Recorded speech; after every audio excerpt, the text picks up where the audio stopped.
If Deebo misses 4+ games next year, his value decreases drastically. Deebo didn't take a snap at running back last year until week 8. He will play more running back. I don't think we disagree with that.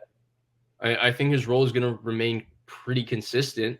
If he misses 4 games next year, he stays on theme with what Kittle's been doing, playing, 14, 15 games every year. He stays on theme with I think, see, here's my question.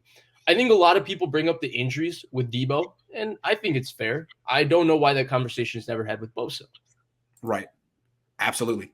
Yeah. Why is it such a big deal with Deebo, but with Bosa, like Deebo's none of his injuries have been serious. None of them. No. Besides the Jones fracture. Okay. I'm saying like foot, like broken bones. That's not serious. I mean, what's serious is torn ligaments.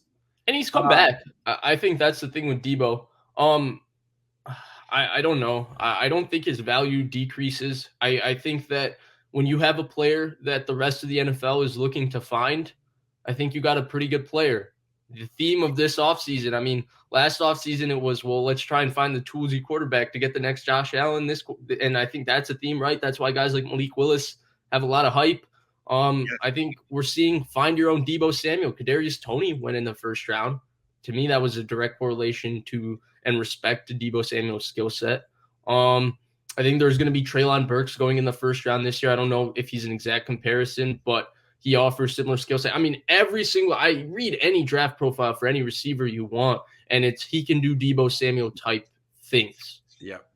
And I just think it's so interesting that like everyone, it used to be like obsessed with getting the quarterback. You got to get a great quarterback. But now it's like, look at Mike McDaniel in Miami.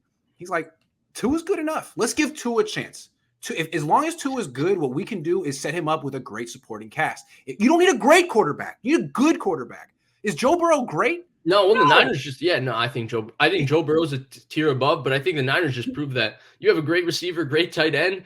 Look at how far they went 2 years with Jimmy Garoppolo. Exactly. And honestly, like to me, Stafford and Burrow are very good, but I don't think either of them are great. Like I don't. No, they're not Mahomes or Rodgers. No, but it's okay because their receivers are. Yeah. Their receivers are. So I think it's a combination though, right? Like in the modern NFL, if you have one of those top 10 type quarterbacks, which both Stafford and Burrow firmly to me are in the top 10 quarterbacks in the NFL, and you give them, one of those top 5 or 6 wide receivers, you can have the type of combination to have as explosive an offense as what a, Tampa Bay might have with Tom Brady and maybe or less than or receivers that aren't as good as Jamar Chase or Cooper Kupp. Yes. So the Bucs receivers are phenomenal. Devontae Adams, I still think is, though he's not the explosive playmaker these guys are, I think with his connection with Rodgers, he was always in the conversation for the best receiver in the NFL over the last 2 to 3 years. And another way to think about these exploding prices with wide receivers is like, wide receivers are getting really expensive, but they're still cheaper than quarterbacks. And that relationship, the quarterback wide receiver relationship, is really freaking important. Yeah. And who's to say who's more important than that one? I mean, yeah. They need each other. I still Devontae or Jerry Rice. They needed each other. Yeah, I think that's exactly it. They need each other. I think Trey Lance needs Deebo Samuel, and Deebo Samuel needs Trey Lance. Again, going back to the Bosa conversation, I think they both need to be signed. To me, we're talking about the 49ers franchise offensive player and the 49ers franchise defensive player when we're talking about Nick Bosa and Deebo Samuel. Do you agree with that? Yes, absolutely. Okay, yeah. So to me, yeah. And to me, they actually have the best resumes to be able to demand the top of the line market, even relative to the Kittles and Fred Warners, just because, Deebo comes in with the first team All-Pro, but he also comes in with the idea that, he's the heart and soul of the 49ers. And then Bosa basically 2 out of 3 years, he's in the conversation for 3 or 4 best players at a very, very competitive position where, TJ Watt and see, that's the other thing. I think the Bosa deal, I think we're getting a lot of traction for the Deebo, and maybe we could talk about this next week. I don't think the Bosa deal is going to be easy either. Just because the Niners might be willing to pay Bosa top of the line market, do you know how much money Joey Bosa got? Do you know how much money TJ Watt got? Do you think Nick Bosa is going to come to the 49ers and say, well, I don't think I deserve Joey Bosa money. I don't want the same money as my brother. Pay me $5 million less, blah, blah, blah. No, he's going to want to reset the market too. Yeah, just because he's not doing anything on Instagram doesn't mean that he's not dug in, that he's not going to be difficult. Deebo's just like, sort of showing his cards right now. Nick Bosa keeping close to the vest, but it's not going to be. Yeah, well, and I see that conversation now, right? It's easy to say now because Deebo is being talked about now. Well, I'd rather pay Bosa than Deebo. And then you find out Deebo wants, 30 or Bosa wants $31 million, $30 million. He wants to be above that TJ Watt price tag. And that's a lot of guaranteed money because Myles Garrett got it. His brother actually was the one who reset the market before Myles Garrett got it. He took the money from 21 to 26 million. Do you think Nick Bosa is going to sit pretty? He's going to want, especially after the money they gave Trent Williams. If I'm Nick Bosa, I don't want $1 less than Trent Williams. Okay, some quick questions. Could John 25 says, Vish, what do you think of wide receiver Sky Moore? I think he's good. I think he's like really good. I don't know if he's like a first round pick at receiver, but he's good. He's really good. William, thanks for $5. Ron, who I sort of took a shot at earlier, sorry, Ron, says, I agree with trading Kittle now, but next year, not now, but next year. I thought you were crazy, but your ideas are growing on me. Okay, thanks, Ron. We're friends. Let's hang out sometime. Sky Moore, no, we got you. Brian J says, yeah.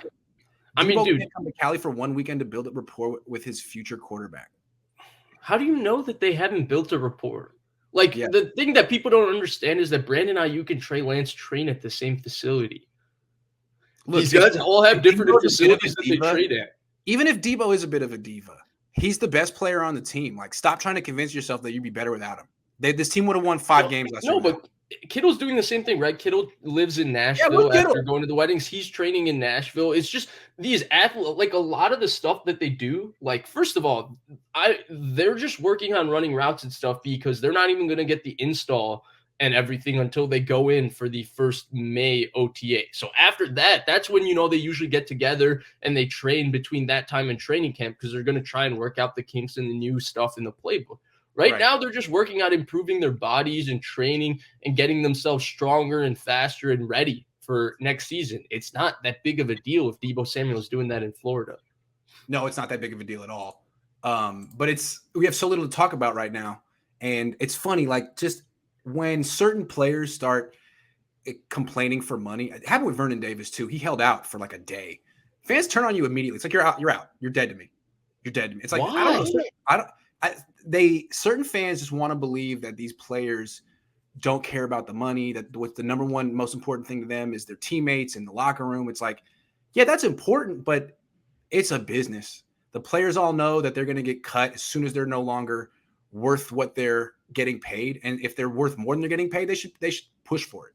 That's how they think. I 100% feel that. I don't know what the frustration is because it goes both ways, right? Because we've only seen Deebo's asking for too much money part of this. Well, what if the 49ers are offering Deebo too little money? Like, what if that's an aspect of this too? It's April. It's a negotiation. I don't want to reiterate it because, Grant, we already talked about this. So I recommend everybody to click on that video. I tweeted it out. It's about the Deebo Samuel negotiation. We break down both sides of it, exactly why it would make sense and what each side would ask for. I think it would give you a little bit of maybe mental ease because it would make sense why things would start off a little bit contentious. It's a negotiation. They're going to have a lot of conversations over the next few months. They will eventually reach a middle ground. Both sides, if the deal gets done, both sides are not going to get 100% of what they want, but it doesn't behoove anybody to come in already giving up. Come in thinking instead of asking for 100%, Deebo should just come in asking for 70%. Do you think the Niners are then going to immediately sign him at 70%? No, they're going to ask for 20%.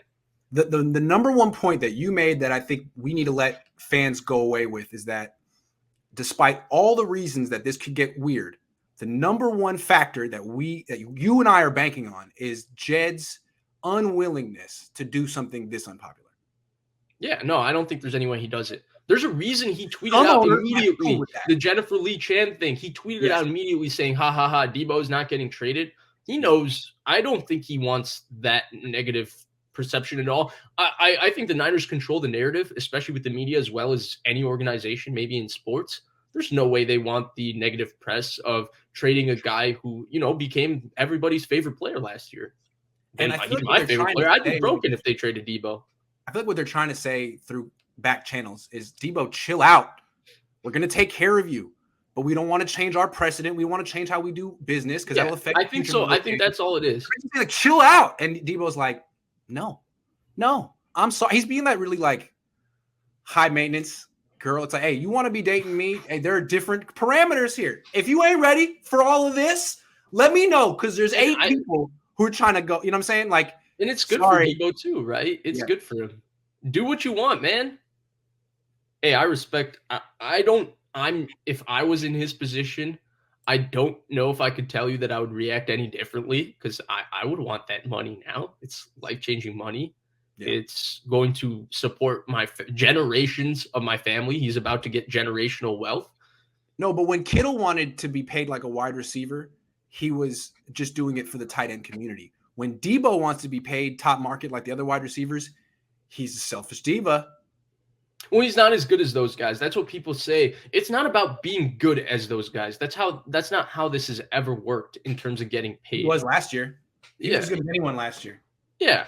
But it's not, and that's what people don't understand, right? It's not the best player in the position that gets paid. It's the next player amongst the elite group of players that gets paid the most. And Jimmy Garoppolo was the highest paid quarterback in the league after 7 starts. There we go. If we're going to talk about 1 year of production, let's go there.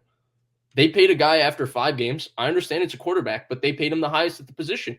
And also, and why do they do that? And this is true for all sports. You're not paying someone for what they did in the past.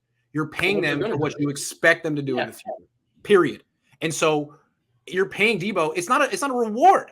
It's do you think, and the only question is, do you think you can keep it up? Well, there are ways the Niners can protect themselves.